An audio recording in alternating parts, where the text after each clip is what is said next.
اللہ يحب الذین یقاتلون فی سبیلہ صفا کأنہم بنیان مرصوص۔ السلام علیکم ورحمۃ اللہ وبرکاتہ۔ میں ہوں محمد ارشاد صدیقی اور آپ دیکھ رہے ہیں حقائق کی تلاش۔ ناظرین، ویڈیو شروع کرنے سے پہلے ہم اپنے نئے آنے والے دوستوں سے گزارش کرتے ہیں کہ چینل کو سبسکرائب کیجئے اور بیل آئیکن کو پریس کیجئے تاکہ ہماری ہر نئی آنے والی ویڈیو آپ تک بآسانی پہنچ سکے۔ جنگ عظیم میں مسلمانوں کی پناہ گاہ۔ حضرت مکحول رحمۃ اللہ علیہ فرماتے ہیں کہ رسول کریم صلی اللہ علیہ وسلم نے فرمایا، مسلمانوں کے لیے 3 پناہ گاہیں ہیں۔ جنگ عظیم جو کہ انطاکیہ میں ہوگی، اس میں پناہ گاہ دمشق ہے، دجال کے خلاف پناہ گاہ بیت المقدس ہے، اور یاجوج ماجوج کے خلاف پناہ گاہ طور کا پہاڑ ہے۔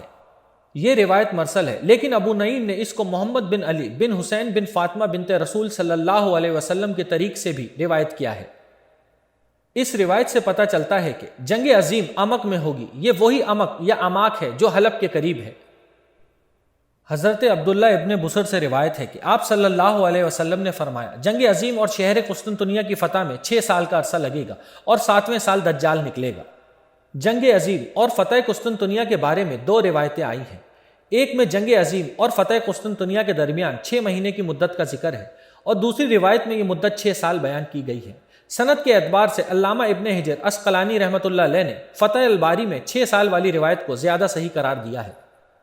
نیز ابو داؤد کی شرح اون المعبود میں ملا علی قاری رحمۃ اللہ علیہ کا یہ قول نقل کیا گیا ہے، جنگ عظیم اور خروج دجال میں 7 سال زیادہ صحیح ہیں، بمقابلہ 7 مہینے کے، یعنی جنگ عظیم اور فتح قسطنطنیہ کے درمیان 6 سال کا عرصہ ہے اور 7ویں سال دجال نکلے گا۔ حضرت نافع ابن عتبہ کہتے ہیں کہ رسول کریم صلی اللہ علیہ وسلم نے فرمایا، تم لوگ میرے بعد جزیرت العرب میں جنگ کرو گے، سو اللہ تعالیٰ اس کو تمہارے ہاتھوں فتح کرائے گا۔ پھر تم فارس کی مملکت سے جنگ کرو گے تو اللہ تعالیٰ اس کو بھی فتح کرائے گا۔ پھر تم روم کی مملکت سے جنگ کرو گے، چنانچہ اللہ تعالیٰ اس کو فتح کرائے گا۔ اور پھر تم دجال سے جنگ کرو گے، اللہ اس پر تمہیں فتح عطا فرمائے گا۔ اس حدیث شریف میں نبی کریم صلی اللہ علیہ وسلم نے مکمل تاریخ اسلام بیان فرمائی ہے۔ جزیرت العرب اور فارس یعنی عراق اور ایران حضرت عمر رضی اللہ تعالیٰ عنہ کے دور خلافت تک فتح ہو چکے تھے۔ جہاں تک روم کی فتح کا تعلق ہے تو رومی سلطنت 395 عیسوی میں رومن بادشاہ تھیوڈوسس کے مرنے کے بعد 2 حصوں میں تقسیم ہو گئی تھی۔ ایک حصہ مشرقی روم جس کا دارالحکومت قسطنطنیہ یعنی آج کا استنبول بنا، رومی سلطنت کا یہ حصہ بازنطینی سلطنت کے نام سے مشہور ہوا، اور دوسرا حصہ مغربی روم جس کا دارالحکومت موجودہ اٹلی کا شہر روم بنا۔ لہٰذا اگر حدیث میں فتح روم سے مشرقی حصہ مراد لیا جائے تو یہ خلافت عثمانیہ کے سلطان فاتح محمد رحمۃ اللہ علیہ کے ہاتھوں 1453 میں فتح ہو چکا ہے، اور اگر اس سے مکمل رومی سلطنت کی فتح مراد ہے تو وہ ابھی باقی ہے اور جلد انشاءاللہ مکمل ہوگی۔ اس حدیث مبارک میں نبی کریم صلی اللہ علیہ وسلم نے اس بات کی بھی وضاحت فرمائی ہے کہ یہ فتوحات جنگ کے نتیجے میں ہوں گی اور اللہ تعالیٰ مجاہدین کے ذریعے یہ فتوحات کرائے گا۔ لہٰذا ہر مسلمان کا یہ عقیدہ ہونا ضروری ہے جو آپ صلی اللہ علیہ وسلم نے بیان فرمایا کہ کفر کو شکست جہاد کے ذریعے ہوتی رہی ہے اور ہوتی رہے گی۔ لہٰذا کسی کا یہ کہنا کہ کفر نے کبھی مسلمانوں سے شکست نہیں کھائی، تمام تاریخ اسلام کا تو انکار ہے ہی، بلکہ اللہ تعالیٰ کی مصلحتوں، نبی کریم صلی اللہ علیہ وسلم کی سیرت اور صحابہ اکرام رضی اللہ تعالیٰ عنہ کی بے شمار جانوں کی قربانی کا بھی مذاق اڑانا ہے۔ سو جس کے دل میں رتی برابر بھی ایمان ہو، اس کو ایسے ملحدانہ جملے کہنے سے پرہیز کرنا چاہیے، ورنہ ایمان جانے کا خطرہ ہے۔ فتح قسطنطنیہ۔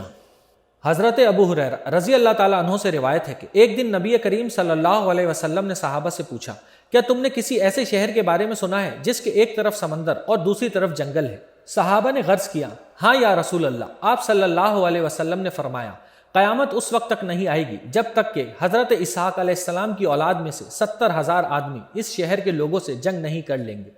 چنانچہ حضرت اسحاق علیہ السلام کی اولاد میں سے وہ لوگ جنگ کے ارادے سے اس شہر میں آئیں گے تو اس شہر کے باہر نواحی علاقے میں پڑاؤ ڈال لیں گے اور شہر کا محاصرہ کر لیں گے، لیکن وہ لوگ شہر والوں سے ہتھیار کے ذریعے جنگ نہیں کریں گے اور نہ ان کی طرف تیر پھینکیں گے، بلکہ لا الہ الا اللہ واللہ اکبر کا نعرہ بلند کریں گے، اور شہر کی 2 طرف کی دیواروں میں سے ایک دیوار گر پڑے گی۔ اس موقع پر حدیث کے راوی سورہ بن یزید رضی اللہ تعالیٰ عنہ نے کہا کہ میرا خیال ہے کہ حضرت ابو ہریرہ رضی اللہ تعالیٰ عنہ نے یہاں سمندر کی جانب والی دیوار کہا تھا۔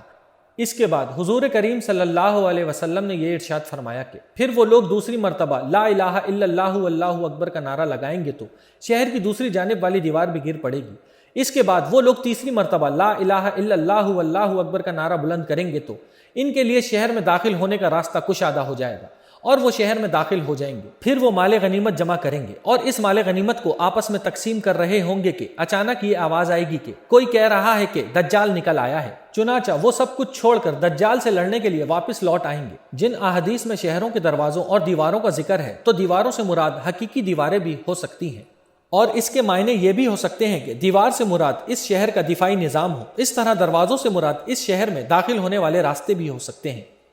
کیا ان جنگوں میں اسرائیل تباہ ہو جائے گا؟ یہاں یہ سوال پیدا ہوتا ہے کہ کیا دجال سے پہلے ہونے والی جنگوں میں اس خطے میں موجود متحدہ دشمنوں کو مکمل طور پر شکست ہو جائے گی؟ اگر مکمل شکست ہوگی تو اسرائیل رہے گا یا ختم ہو جائے گا؟ جہاں تک پہلے سوال کا تعلق ہے تو احادیث میں غور کرنے کے بعد یہ بات زیادہ مناسب لگتی ہے کہ اس خطے میں موجود دشمن مکمل طور پر شکست کھا جائے گا، کیونکہ صحیح احادیث میں یہ آیا ہے کہ حضرت مہدی کے دور میں مکمل امن و امان اور خوشحالی ہوگی، اور یہ اس صورت میں ممکن ہے کہ جب دشمن ان علاقوں سے بھاگ جائے۔ نیز فتح قسطنطنیہ اور فتح روم والی حدیثیں بھی اس بات کی تائید کر رہی ہیں کہ عرب کے خطے میں موجود دشمن شکست کھا جائے گا۔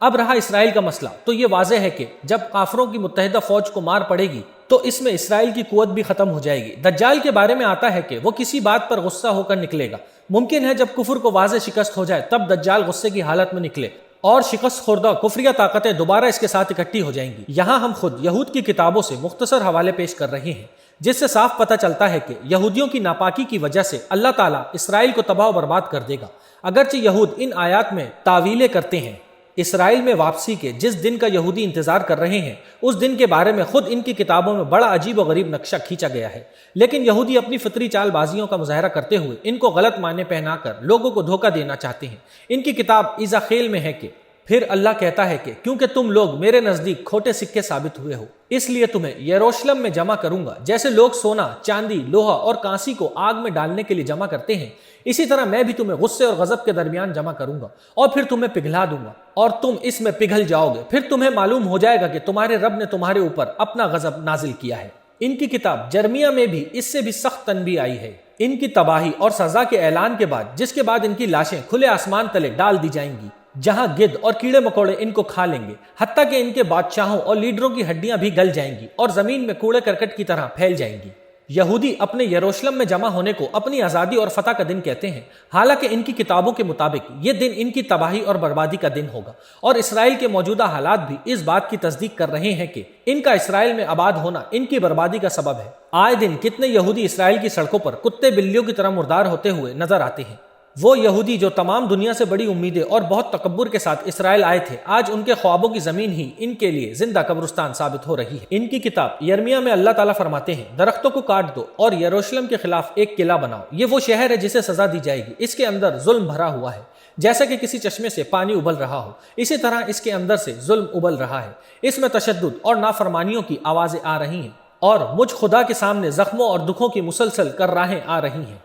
اے سہون کی بیٹی، لو دیکھو شمال کی جانب سے ایک قوم اٹھ رہی ہے، اس طرح زمین کے آخری حصے سے بھی ایک قوم اٹھائی جائے گی، اس کے پاس تیر اور کمان ہوں گے، یہ لوگ رحم سے آ رہی ہیں، ان کی آوازوں میں سمندر کی دھاڑ ہے، گھوڑوں پر سوار یہ دوڑ رہے ہیں جیسے کہ وہ تمہارے خلاف لڑنے آ رہے ہوں۔ ان کی کتاب زیفینیہ میں ہے کہ تم لوگ خود کو اکٹھا کرو، ہاں اکٹھا کرو خود کو تم لوگ، اے اللہ کے ناپسندیدہ انسانوں، قبل اس کے کہ اللہ کا فیصلہ آ جائے یا دن بھوسے کی طرح گزر جائے یا اللہ کا غضب تم پر نازل ہو جائے یا قبل اس کے کہ اللہ کے غضب کا دن تمہارے سامنے آ جائے۔ اس ناپاک قوم کے بارے میں آخری اقتباس ایزاخیل سے پیش کیا جا رہا ہے تاکہ یہودیوں کی غلامی کرنے والوں کو پتہ لگے کہ ان کے آقا کتنی معزز اور مہذب قوم ہے۔ ایزاخیل میں ہے کہ تم لوگوں نے میری مقدس چیزوں کو خراب اور میرے بہت سے احکامات کو روندا ہے، تیرے اندر ہی وہ لوگ ہیں جو خون بہانے کے لیے بہانہ ڈھونڈتے ہیں، تیرے اندر ہی رہ کر وہ کہبہ خانے چلاتے ہیں، تیرے اندر ہی ایسے لوگ موجود ہیں جو اپنے باپوں کی شرم و حیا والی جگہوں کو کھولتے ہیں، وہ سود لیتے ہیں اور پھلتے پھولتے ہیں۔ ان کے مذہبی رہنماؤں نے میری ہدایت پر ملمہ کاری کی ہے،